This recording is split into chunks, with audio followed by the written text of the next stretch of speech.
months about it, and I got copies. There are copies in the bookstore. He will be here to talk about it today, and you'll be hooked. So I don't think I have enough copies for everyone. You might want to beat it over there quick. Come on, Marvin.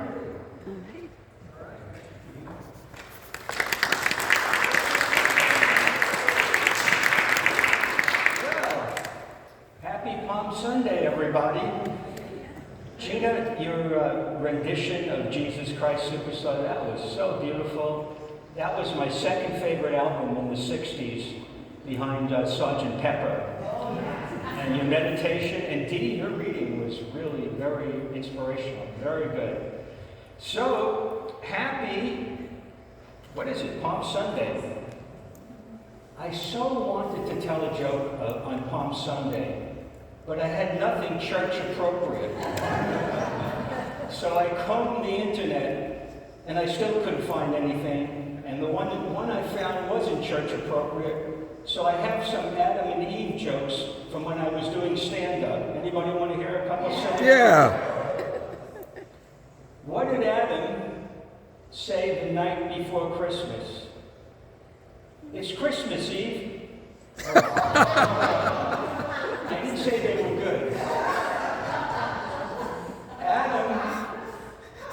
Adam and Eve are in an argument, and Adam gets really upset with Eve, and he starts pointing at her, and he says, Eve, I want you to know that I wear the plants in the family. And when Eve got upset, she said, Adam, don't you ever talk to me like that. And Adam said, I'm sorry, Eve. I promise I'm going to turn over a new leaf. All right. Hey, I had something out of here. So I want to thank you, Gina, Reverend Gina. You're a big supporter of my book, and I really appreciate the kindness in helping me promote it. Thank you so much. So I'm going to discuss the book today. It's just been released on Amazon about a month ago. It's generated quite a few five-star reviews, and honestly, I never thought I'd be saying this, but I'm an author of a book now that embraces many of the key learnings of my spiritual path: meditation, religious science, and A Course in Miracles. The book title is Erasmus Joseph Lyon, A Spiritual Awakening. And instead of me preaching my philosophy, I set it up where animals and other different species on the dark savanna and in the jungles of Africa interact and speak these concepts. This is done with the idea that all living things, animals, humans, insects, trees, even aliens, are connected to an unconditional loving God. I'm going to tell you how I got the idea for the book, and a little bit about myself and how I came to write it, and I'm going to read from different chapters of the book. Okay, so let's see, where did I go here? All right. So it deals with the hero of our story, and his name is Erasmus Joseph Lyon. And he decides he doesn't want to kill or eat other animals again. And he goes on a spiritual odyssey to find the meaning of life. And along the path, he finds a lot of other colorful animals that feel the same way. And it's a roller coaster ride, both through heartbreak and humor, and along with spiritual insight. He learns to confront and deal with his lower mind, and he sees the world through a more loving and forgiving eyes. 2020, 43 years, forgot to tell you, I did write a screenplay in 1977. It was pretty horrible. Didn't do any promoting. It got in my hands the week that Elvis died. And the same week, my script died also. So it was a quick little trip there. Okay, fast forward, 2020, 43 years later, never wrote anything. I'm sitting in the park. COVID is raging. You can't talk, you can't meet with friends, you can't go to restaurants, you can't go to church, the library's closed. So I'm sitting in my car reading, and a car pulls in. And it's playing the loudest and dirtiest rap music you've ever heard. I mean, it was every word. Mother. the woman C word, the N word, pig. And I'm like, what? Now, there's a place for all kinds of music, but not at the park, blasting like that. And I'm thinking, isn't there anything better than that? Isn't there some kind of something? And then a voice in my head says, well, why don't you write something? So I said, oh, okay. So anyway, I go over there, and I'm thinking it's a bunch of gangbangers. If I go over there, they're going to kill me. But at the time, my hair was a little longer, and I had a long beard, and I looked like I was homeless. And most of the people at the park thought I was homeless. All the guys that would sleep in the cars, they'd see me, hey, bro. I was one of the bros there. So I'm thinking, hey, you know what? Maybe they won't kill me. They'll think I'm one of the homeless people. So I kind of slip by the car, and to my surprise, what do I see?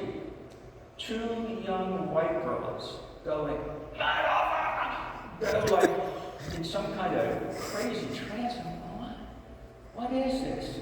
So I knew I had to do something. So after I get through that shock, I went home and I said, you know what, I'm going to write something.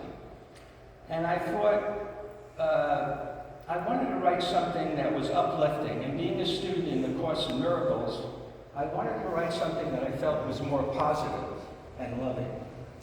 So I went home and I wrote very quickly what I thought, to my way of thinking, was a good spiritual poem. And the words were the major themes in the Course in Miracles, dealing with a dualistic mind of fear and love.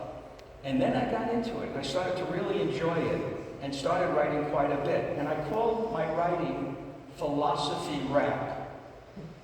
But when I read it to my wife and son, my son said, you sound like you're preaching a sermon. And I said, hey, you know what? I am preaching a sermon. So I kind of liked it, so I started calling my writing sermon rap. So I wrote a lot of sermon raps. Now I have a place in a novel, and it had to be over 50,000 words, and I didn't just want to write fillers, just nothing, nonsense. So I started writing, and what do you know? 5 months later, 85,000 plus words, Erasmus Joseph Lyon was born. Now, with my golden mind of writing a little more every day, I didn't have any characters, and I tried to end each chapter sort of like a bit of a cliffhanger, where the characters either had a problem or they were in danger, and I had to find a way to get them out of the dilemma. And the cave with only one answer, and the rainbow trees, and the field of kissing trees. They just came to me. A person that had read the book recently came up to me and told me that was the best ending of any book that he had ever read. That made me feel pretty good. Now, before I read a little bit from the chapters, I know all of you have been on your own personal journey through life, and to try and find a path to make you more happier and more meaningful. And maybe some of you will resonate with my lifetime experiences. When I was young, I was always asking myself the big questions. Who am I? And what am I doing here? Nothing seemed to mean anything to me. It was just, yeah, there were a few things that you should do, but nothing really meant anything.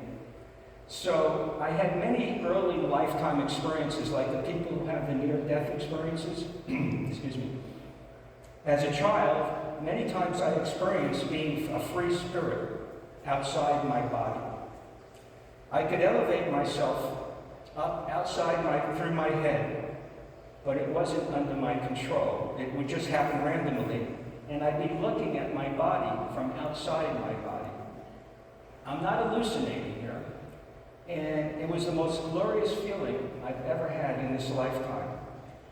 And I know, as I do know now, that the body is not who we really are. I have the ability to separate and fly around.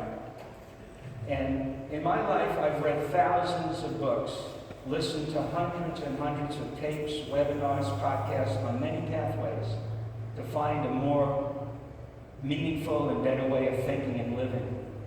And although I may not have a technical degree in these areas of expertise, like someone who's an academic with much book learning, I have lived a life, I believe, that brings a wealth of first-hand information and experience and understanding to the subject of love and kindness.